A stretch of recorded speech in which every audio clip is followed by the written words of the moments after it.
This is part one of a really practical series to level up self-filming for actors. When I started out in the early 1900s, self-filming was a rarity. But these days, it's often our first point of contact, our first impression. So if you're literally just phoning it in, like this, or this, or this, treating it like an afterthought rather than a core part of the job, well, it could look more like this. It could be losing work if the medium gets in the way of the message.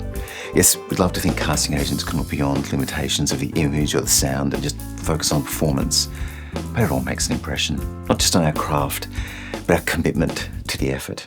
So what if we could make a bigger impression with only a few tweaks? And what if those tweaks didn't have to come at a great expense of time, energy, and money? Well, over 6 installments, I'm going to share everything I've learned making these videos here on YouTube and then streamline that to put your performance front and center, back in the spotlight. So it'll be the mindset, the equipment, the setup and settings. I'll set it up once, so we barely have to think about it again. Hi, I'm Scott. You're watching Inside Musicals, the channel for all things musical theatre. Now, throughout this series, we're going to solve some of the common problems and we'll pepper it with a few acting tips here and there. So today we're going to start with location and performance prep. But first, have you ever asked yourself, what is the point of an audition? I mean, sure, it's to get the job, but really, it's to help them imagine us in the role. So when in doubt, come back to that. Our goal is to clear the distractions to make them more receptive to our performance.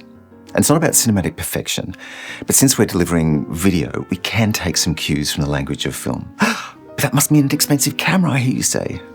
Well, actually, lighting, the right framing, good audio, and even the lens can make a bigger impact than the choice of camera body.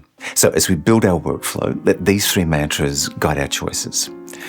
1, write everything down. Location, layout, equipment, and settings. So if you have to start from scratch every time, forget it, it's not going to happen.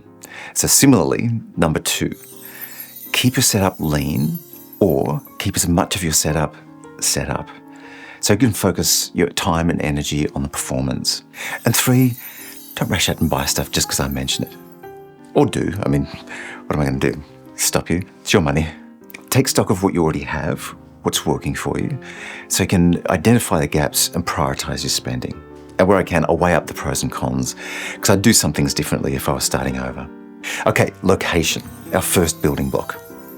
Where are we going to film this thing? We're not going to be interrupted by housemates, co-workers, pets, where it's relatively quiet, so away from traffic noise, TVs, fridges, aircon, and preferably with carpet and soft furnishings to dampen any echo, which is always distracting, even in a singing audition. But you thought you were going to get away with singing in a bathroom? Come on, we can do better than that. And we'll address it in other videos. Now, if we think of our location as our set, what should it look like? Because like it or not, everything in the frame says something about the story, for better or worse.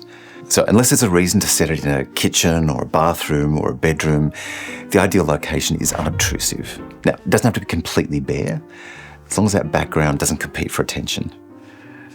Kind of like a perfect co-star, really. So look for somewhere that stays clutter-free, that you don't have to completely rearrange every time you film.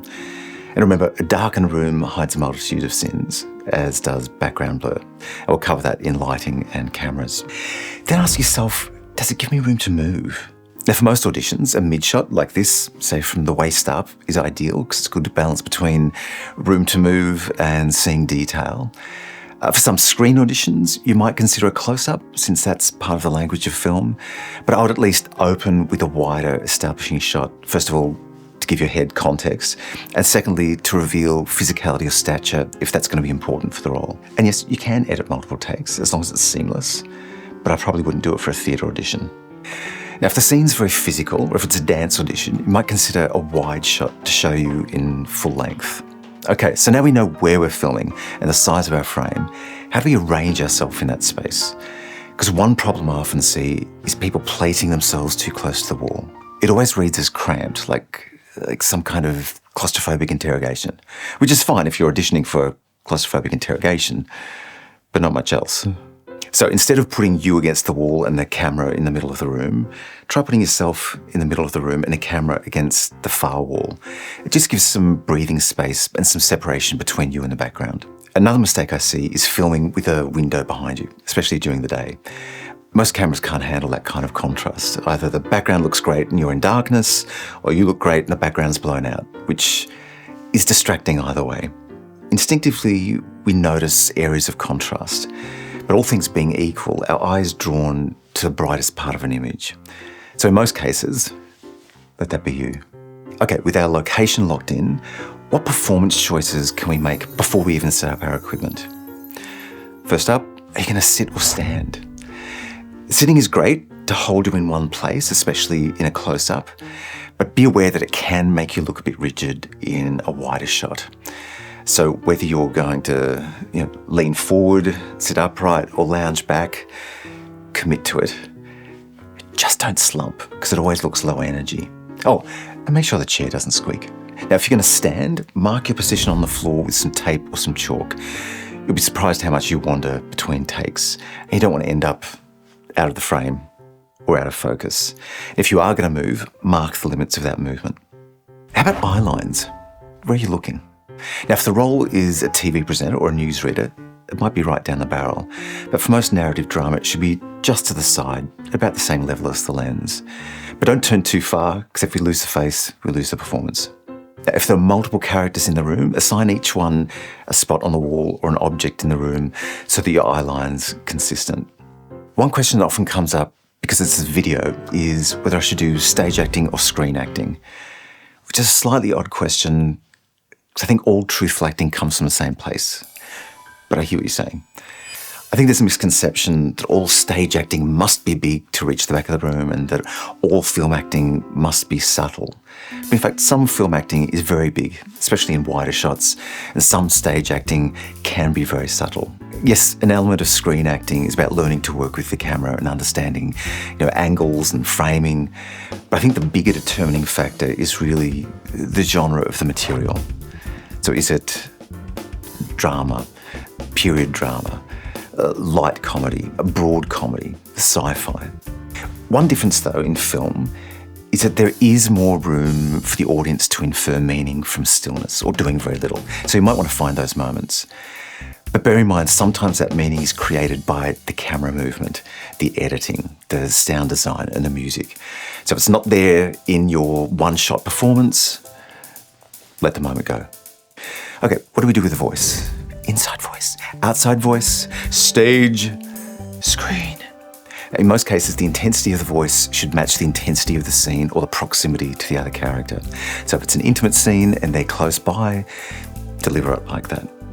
The one exception is maybe for theatre where you want to demonstrate that you can project, in which case I'd use a slightly wider frame so it doesn't feel overwhelming and it represents more the perspective of the audience.